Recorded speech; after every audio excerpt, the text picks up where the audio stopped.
In order for me to get on the football field my rookie year, I had to play special teams.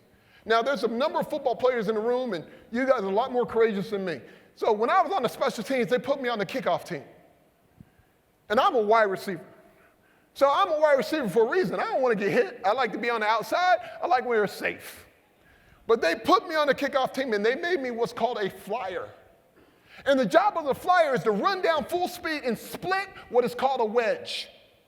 A wedge, first of all, that job as a flyer is just a stupid job. But anyhow, my job was to run down and run through a wedge. And what the wedge was comprised of guys whose necks and shoulders are all connected, and they're just too big to be linebackers but too small to be linemen. And they would tie their arms together and run straight ahead like this. And my job was to split that. Stupid job. And so anyhow, I get thrown in the game. In order to play, I run down full speed, and I am running as fast as possible because I want to get there before the wedge is formed. This is the first half. Fortunately, the ball goes out of bounds. I didn't have to hit anybody. Third quarter, same thing happens. He downs in the end zone. I'm like, yes. But in the fourth quarter, close to the end of the game, moment of truth. Kickoff happens. I run down going full speed. The wedge comes together, and I swear all four guys are looking at me, right? And so I'm running, and right before I hit the wedge, I start asking questions, like having a negotiation with myself. And I'm like, okay, I'm kind of looking for a win-win situation. So if I make a left and come from behind, I can still make the tackle and still live.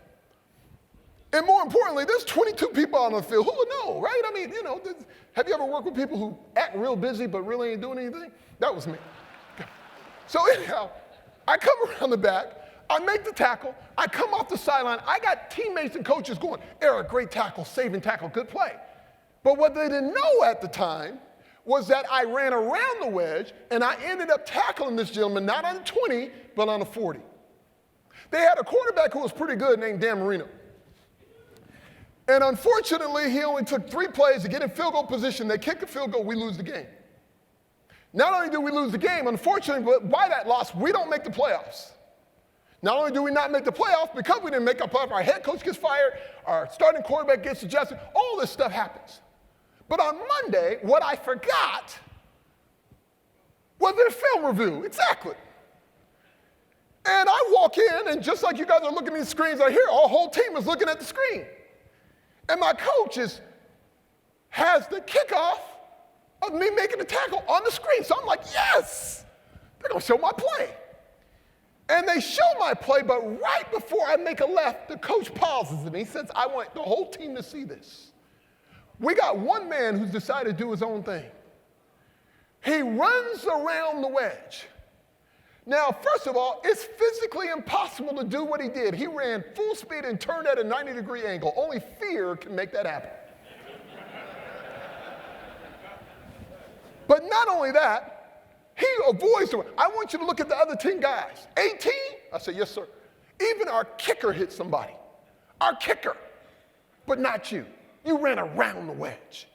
And now we got the media whipping our coach and ripping all these players, but nobody knew it was one guy on the team who allowed his own fear to get in the way of what was necessary. I was like, this literally came out of my mouth. Well, I'm a wide receiver coach. You threw me out there. Ooh, that was bad. I thought he was going to explode. He almost did. He said, if I could cut you right now, I would. Because here's what you don't understand. How you do one thing is how you do everything. And he goes, it's not that you were just afraid and ran around the wedge. What you didn't realize is everybody else was afraid and they did their job anyways. He goes, what you don't get is fear is selfish. Don't let that point leave you. Fear is selfish. It is selfish. You ran around the wedge because you were thinking about yourself more than anything else. And I was like, oh. And in front of all my teammates and everything. And when he looked at me, he said, remember that, 18? How you do one thing is how you do everything. And I sat there, I was like, okay, whatever. Do you know how true that was? Do you know how many times I've walked down my hallway in my house and ran around the wedge? Do you know how many times I should have made a left and had the real conversation with my teenage daughter? But I kept walking straight, hoping that strategy called hope, things would just work out on their own. Do you know how giving members of my team that I need to be performance coaching who is not performing at the level they should, but instead of confronting it, I'm just hoping it takes care of itself. Why? Because I don't want to deal with it. Fear.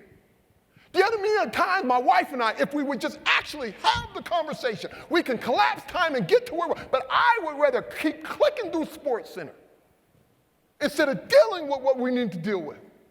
Fear. All these leaders, I deal with leaders all the time. They're like, I want to learn this. Man, I'm telling you, if you didn't learn anything else but be more courageous, just that alone will completely change your life, change your company, change everything. Many times a leader's success can be measured by the number of uncomfortable conversations they're willing to have. But if you're not willing to step up there, yet you want all these results, they're incongruent. Man, this is tough. It's tough.